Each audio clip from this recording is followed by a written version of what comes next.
আসসালামু আলাইকুম। আমাদের পেশেন্ট আব্দুল গফুর, বয়স ৭৩ বছর।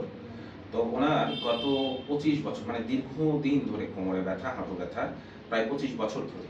আর উনার গত ৬-৭ মাস ধরে উনার ঘাড়ে ব্যথা। তো রোগীর আরো পরিচয় আগে দিই, আরেকটা পরিচয় আছে। সেটা হচ্ছে যে ও আমার একজন ক্লোজ ফ্রেন্ড একজন মাসুদ। ও আমাদের বগুড়াতে এসএসসি 99 ব্যাচ যে গ্রুপের মাধ্যমে পরিচয় ওর সঙ্গে। এখন ওয়ান অফ দ্য ক্লোজেস্ট। তো ও এই গ্রুপের অ্যাডমিন। আরও কয়েকজনের মধ্যে ও খুবই অন্যতম আরকি। তো এইখানে ওর বাবা। তো ওই বলল, বারবার বলতেছিল যে আব্বাকে নিয়ে আসবো, আব্বাকে নিয়ে আসবো। তো এরপরে যাই হোক এই আমাদের এই মাসের ৭ তারিখে আসছে আমার কাছে প্রথম, আজকে ২০ তারিখ। তো আমরা প্রথমে কিছু ক্লিনিক্যাল এক্সামিনেশন এবং টেস্ট দিই, টেস্টের রিপোর্ট দেখে তারপরে আমরা যেটা দেখতে পাই বয়সজনিত কারণ এবং বয়সজনিত ব্যথার জন্য একটু ইনঅ্যাক্টিভিটি, মানুষের যখন ব্যথা হয় তখন নড়াচড়া কমে যায় বা অ্যাডজাস্টমেন্ট একটা হয় যে এরকম করলে আমার ব্যথা লাগে না, সেরকম করে থাকে। সব কিছু মিলিয়ে ওনার কোমরে একটা যে মাংসপেশিগুলো আছে এগুলো সিভিয়ার হলো স্পাজম হয়ে আছে এবং ওনার যে স্পাইনাল কার্ভেচার এটা অনেকটা এসের মতো নর্মালি থাকার কথা, ওনার অলমোস্ট এরকম স্ট্রেট চেপে গেছে খুবই। তো এই অবস্থায় আমরা ওনাকে intervention, ultrasound guided intervention counselling করি। তো এবং সে মোতাবেক আমরা গত ১৫ তারিখে আমরা তাকে আল্ট্রাসাউন্ড গাইডেড তার ফ্যাসেট জয়েন্টে ইঞ্জেকশন দিই, ব্লক করি এবং তার সোয়াস প্লেনটাকে হাইড্রোডিসেকশন করেছি। তো আঙ্কেল, আপনি একটু বলবেন আপনার হলো আমার কাছে যে এসেছিলেন তারপরে আমরা যে ইন্টারভেনশন করলাম এরপরে কোনো পার্থক্য মানে পরিবর্তনটা একটু বলবেন আমাদেরকে। এখানে আমি যখন আসলাম তারপরে থেকে ইনশাল্লাহ প্রথম দিন আসার পরে হালকা একটু কম, তারপরে পরের দিন আসার পর থেকে মোটামুটি কোমরে ব্যথা করে নাই বললেই চলে। আলহামদুলিল্লাহ। এরকম কোমরে ব্যথা নাই, হাঁটু ব্যথা, হাঁটুতে ব্যথা, কিছু কিছু ব্যথা ব্যথা আছে আগে বুঝলেন যে হাঁটু ব্যথা আগে ১৬ আনা বা ১০০, তাহলে এখন কিরকম আছে? না, সে তুলনায় কম আছে। আপনি কি এখন দাঁড়ায় নামাজ পড়তে মানে দাঁড়িয়ে তো সব করতেছেন আগের তুলনায় অনেকখানি কম? হাঁটা চলাও করি। আলহামদুলিল্লাহ। এখন কতখানি হাঁটতে পারতেছেন? তা ধরেন 1 কিলো হাঁটি। আলহামদুলিল্লাহ। আমাদের টার্গেট হচ্ছে উনি ৪ কিলো হাঁটবে। তো সেটার জন্য আমাদের কাজ শেষ হয় নাই। আমরা তো প্রথম ইন্টারভেনশনটা করছি, আজকে উনি ইন্টারভেনশনের মাত্র ২ দিন পরে, ২-৩ দিন, ৪-৫ দিন পরে আসছে উনি। আজকে উনি আসছে মেইনলি এক্সারসাইজ করার জন্য। এই এক্সারসাইজগুলো আমি তাকে শিখিয়ে দিব। তার মাসেলগুলো অনেক স্পাজম এবং বয়সজনিত কারণেও ছোট হয়ে গেছে। তো এর ফলে এই মুভমেন্টগুলো ফিরিয়ে নিয়ে আসতে হবে, মাসেলগুলোকে আবার শক্তিশালী করতে হবে। তো এটার জন্য আমরা পরবর্তীতে ওনার হাঁটু ব্যথাটা আরও কমানোর জন্য আমরা আগে এক্সারসাইজ করব ২ সপ্তাহ। এরপরে দেখে সেই অনুসারে আবার পরবর্তী সিদ্ধান্ত নিব। আমাদের হাতে আরও অনেকগুলো ইন্টারভেনশন রয়েছে, ওনাকে আরও অনেকখানি পেইন ফ্রি করা যাবে। বয়সজনিত কারণে আমরা একটু আস্তে আস্তে যাচ্ছি, দেখি ওনার বডি ন্যাচারালি কতখানি হিল করে।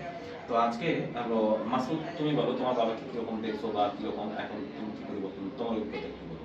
না, আসলে বাবা তো অনেকদিন থেকে বিভিন্ন ডাক্তারের কাছে চিকিৎসা করছে। আমিও এর আগে অনেক আগে বলেছিলাম যে আমার ফ্রেন্ডরা পেইন স্পেশালিস্ট দেখাতে পারেন। তো আমার কাছে মনে হচ্ছে যে আসলে বাবা কয়েকটা জায়গায় আগে যায়, না হলে তো আসলে পার্থক্যটা বুঝতে পারবে না। তা আমার মনে হয় এখন লাস্ট ফিনিশিং এ যখন দেখলাম যে আসলে সে খুব বেশি ব্যথায় এটা, তখন আমার মনে হলো যে এখন আমি নিয়ে যেতে পারি আর কি, সেক্ষেত্রে পার্থক্য। তো তারপরে নিয়ে আসলাম, নিয়ে আসার পরবর্তীতে তো আপনি বললেন যে আসলে এখন বেশ ভালো আছে। এবং আমি আশা করি যে এক্সারসাইজগুলো ঠিক মতো করলে, কিসের জন্য আমার হাঁটু ব্যথা হয়েছিল এর আগে, তো আপনি আমাকে এক্সারসাইজগুলো দেখেছেন, হাতেও ব্যথা পেয়েছিলাম কদিন আগে, এখন কিন্তু ধরতে পারছিলাম না। জাস্ট এক্সারসাইজ করে এখন কিন্তু আমার, হ্যাঁ, হালকা ব্যথা আছে, বাট আমার হাতে কিন্তু স্ট্রেস চলে আসছে। সো আমিও মনে করতেছি বাবারও এটা হবে যে কার্ডগুলো শক্ত হয়ে আছে, এগুলো এক্সারসাইজ করলে খুব ইজি মুভমেন্ট হবে, আর হইলে ব্যথাগুলো রিমুভ হবে। আমি আশাবাদী আর কি। ওনার তো বয়স হয়ে গেছে, মাসল পুরা আগের মতো আমাদের মতো তো মানে এটা রিভাইভ বা আবার হবে না, কিন্তু তারপরেও যতটুকু হবে রেগুলার যে ব্যথা ওষুধ খেয়ে তারপরে ইমপ্রুভমেন্ট হয় না বা অতখানি ব্যথা মানে মুভমেন্ট করা যায় না, তার তুলনায় অনেক বেশি মুভমেন্ট করা যাবে। আমরা হলো সবচেয়ে বড় কথা এরকম ফ্রেন্ডদের বাবা মাকে চিকিৎসা করতে পেরেও খুশি, ভালো লাগে।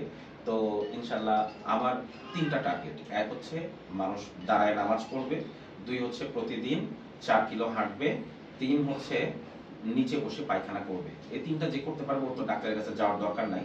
এবং অধিকাংশ মানুষই ব্যথার রোগীগুলো ব্যথার ওষুধ খেয়েও এই পর্যায়ে যেতে পারে না।